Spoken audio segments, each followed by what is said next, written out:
1945 সালের 16 জুলাই আমেরিকার নতুন মেক্সিকো স্টেটে শোনা যায় একটি বিস্ফোরণের শব্দ।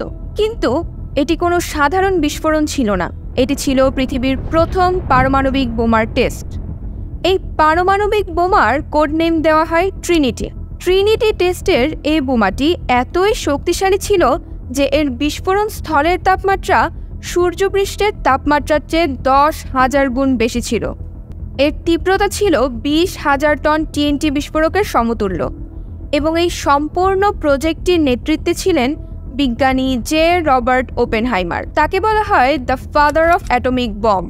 কিন্তু পারমাণবিক বোমার এই ইতিহাসের সাথে জড়িত ছিলেন আরেক জনপ্রিয় পদার্থবিদ হাইজেনবার্গ। দ্বিতীয় বিশ্বযুদ্ধ শুরু হওয়ার পর জার্মানি ও যুক্তরাষ্ট্র একে অপরের সাথে পাল্লা দিয়ে খুঁজতে থাকে অ্যাটম বোম বা পারমাণবিক বোমা তৈরির কৌশল। আমেরিকানরা তখনও খুব শঙ্কিত ছিল এই ভেবে যে জার্মানরা হয়তো যে কোনো মুহূর্তে পারমাণবিক বোমা আবিষ্কার করে ফেলতে পারে, কারণ হাইজেনবার্গের নেতৃত্বে জার্মানরা অনেক আগেই সে কাজ শুরু করে দিয়েছিল। পরবর্তীতে আমেরিকানরাই প্রথম পারমাণবিক বোমা তৈরি করে পৃথিবীতে যুদ্ধের ইতিহাসকেই বদলে দেয়। তাহলে আসুন জেনে নেওয়া যাক মানব ইতিহাসের সবচাইতে শক্তিশালী মরণাস্ত্র পারমাণবিক বোমা কিভাবে আবিষ্কার হলো এবং এর পেছনে কি শুধুই জার্মানি ও যুক্তরাষ্ট্রের কোন্দল, নাকি দুই বিজ্ঞানী হাইজেনবার্গ ও ওপেনহাইমারের মধ্যকার আরেক অদৃশ্য যুদ্ধ।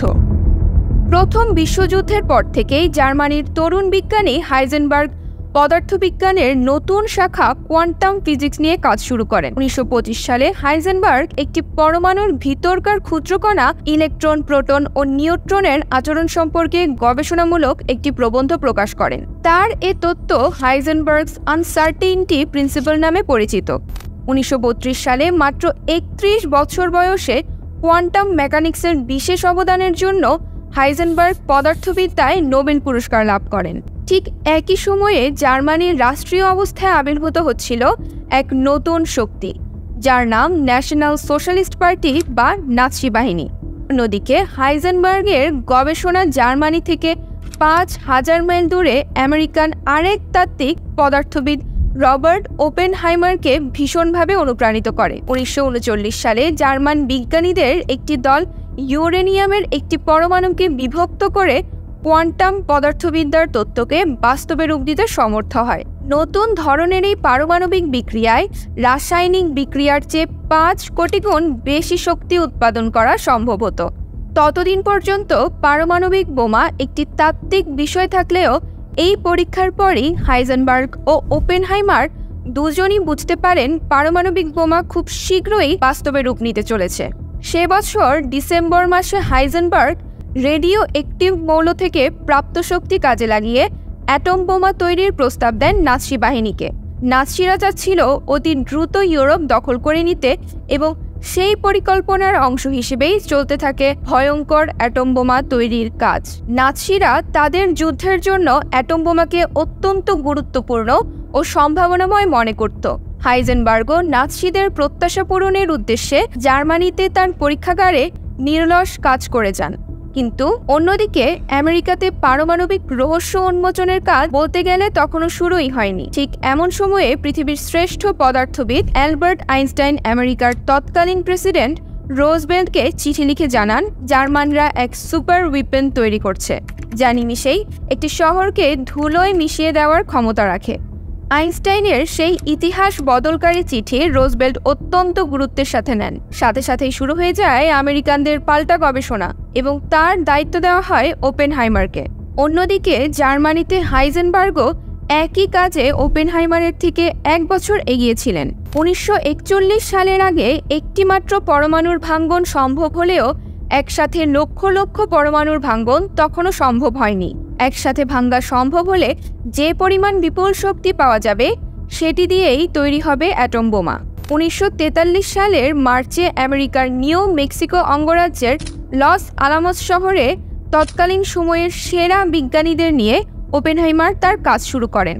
অন্যদিকে পারমাণবিক বোমা আবিষ্কারের দ্বারপ্রান্তে গিয়ে ভয়াবহ এক ল্যাবরেটরি বিস্ফোরণে হাইজেনবার্গ ও তার সহকর্মীরা কোনো মতে প্রাণ বাঁচিয়ে মৃত্যুর দুয়ার থেকে ফিরে আসেন। এই খবর পেয়ে আমেরিকানরা ধরেই নেয় যে জার্মানরা নিশ্চয়ই অ্যাটম বোমা তৈরির দ্বারপ্রান্তে। অন্যদিকে ল্যাবরেটরি ও গবেষণা ধ্বংসপ্রাপ্ত হওয়ার পর হাইজেনবার্গ প্রচণ্ড মানসিক চাপে ছিলেন। নাৎসিরা তাকে জানিয়ে দেয় এতদিনের এ প্রকল্প সময় আর অর্থের অপচয় ছাড়া আর কিছুই নয়। 1945 সালের শুরুর দিকে জার্মানির দুর্দশার চরমে পৌঁছে। বার্লিনে বৃষ্টির মতো বোমাবর্ষণ এবং সোভিয়েত বাহিনী জার্মানির সীমানায় চলে আসায় নাৎসি বাহিনী কোণঠাসা হয়ে পড়ে। 1945 সালের মে মাসের 3 তারিখে হাইজেনবার্গ সহ জার্মানির শীর্ষ বিজ্ঞানীরা মিত্রবাহিনীর হাতে আটক হন। তৎকালীন পৃথিবীর অন্যতম সেরা পদার্থবিদ হওয়ার কারণে হাইজেনবার্গকে কড়া নজরদারির মধ্যে ইংল্যান্ডে পাঠিয়ে দেওয়া হয়। অপরদিকে সব রকম সরকারি পৃষ্ঠপোষকতায় ওপেনহাইমার সাফল্যের দ্বারপ্রান্তে পৌঁছে যান। 1945 সালের জুলাই মাসের মধ্যেই তারা তৈরি করেন 3টি পারমাণবিক বোমা, একটি ইউরেনিয়াম সমৃদ্ধ নিউক্লিয়ার ফিশন টাইপ যার সাংকেতিক নাম লিটল বয়, এবং অপর দুইটি প্লুটোনিয়াম বেসড অ্যাটম বোমা, একটির নাম গ্যাজেট, অপরটির নাম ফ্যাটম্যান। এবার 3 বছরের অক্লান্ত পরিশ্রম আর $2 বিলিয়ন ব্যয়ে তৈরি অ্যাটম বোমার ক্ষমতা পরীক্ষার পালা। পরবর্তীতে 16 জুলাইয়ের ট্রিনিটি টেস্টের মাধ্যমে সমাপ্তি ঘটে পরীক্ষার। এর 3 সপ্তাহ পর আগস্টের 6 তারিখ একটি আমেরিকান প্লেন অবশিষ্ট 2 পারমাণবিক বোমা নিয়ে উড়ে যায় জাপানের উদ্দেশ্যে। হিরোশিমা ও নাগাসাকিতে চালানো হয় মানব ইতিহাসের প্রথম পারমাণবিক আক্রমণ। আমেরিকার এই নৃশংস হত্যাকাণ্ডে 20,000 সৈন্যসহ 2,26,000 মানুষ মৃত্যুবরণ করেন। অসহ্য পারমাণবিক বিকিরণে ভুগে পরবর্তী 4 মাসে মারা যায় আরও বহু লোক। অ্যাটম বোমার পরস্পর বিরোধী একটি ব্যাপার হচ্ছে জাপানের 2 লক্ষ নিরপরাধ মানুষ এতে মারা গেলেও রক্তক্ষয়ী দ্বিতীয় বিশ্বযুদ্ধ পুরোপুরি থেমে যায়। জাপান পারমাণবিক হামলার 6 দিন পরে আত্মসমর্পণ করার মধ্য দিয়ে সূচিত হয় ধ্বংসযজ্ঞ শেষের।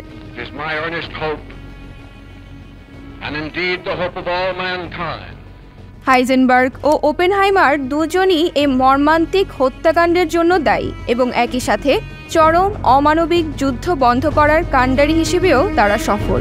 Now I am become death, the destroyer of worlds.